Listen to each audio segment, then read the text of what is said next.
U.S. Congress report, India is failing at freedom of religion, press, expression. Here's a summary of the article. According to the U.S. State Department's 2021 report on international religious freedom, about 80% of Indians are Hindus while 14% are Muslim, and noted that attacks on members of religious minority communities, including killings, assaults, intimidation, and cow vigilantism, occurred throughout the year in India. Earlier in 2022, the United Nations High Commissioner for Human Rights voiced her concern regarding statements and actions showing hatred and violence against religious minority communities by Hindu nationalist leaders were problematic and may foster hatred or even violence.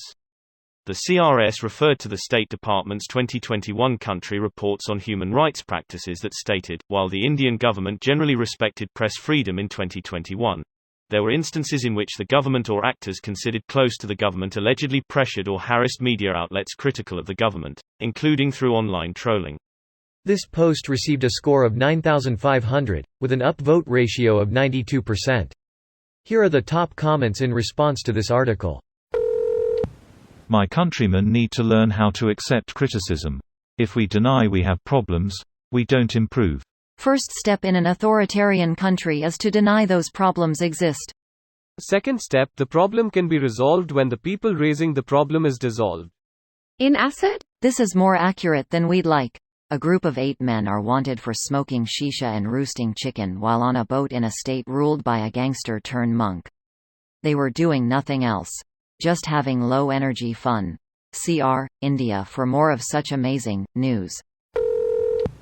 Those talking about hypocrisy and pot calling the kettle black should note that the report simply compiles together research by multiple international human rights organizations, not all of which are US-based, such as VDEM in Sweden, Reporters Without Borders in France, etc. The report, PDF, is just 2 pages and worth a read. Here's my own compilation of India's standing in various human development indices.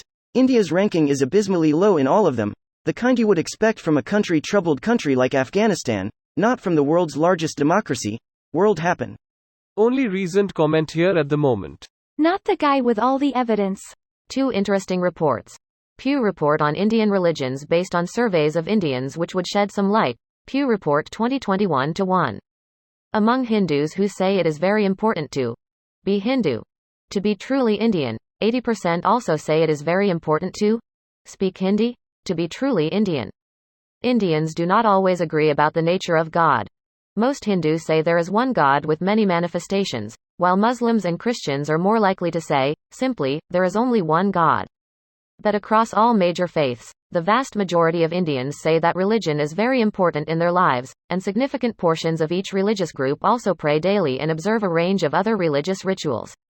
There is an interesting book by Ramachandra Guha called India After Gandhi which comprehensively details post-1947 history, and he frequently mentions how the lived reality of Indian nation and its citizens seems so alien to Western and European writers, critics and thinkers because Indian political system is very much different from single religion-dominated nations of Europe and Americas.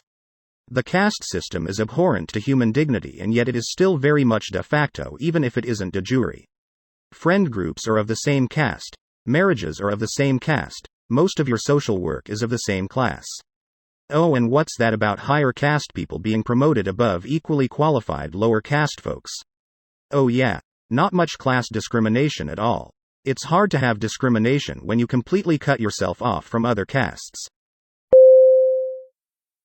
This video was automatically created by Reddit to speech. The article and comments in this video were selected from Reddit according to their upvotes, and any paraphrasing was performed by smmry.com, without any human intervention.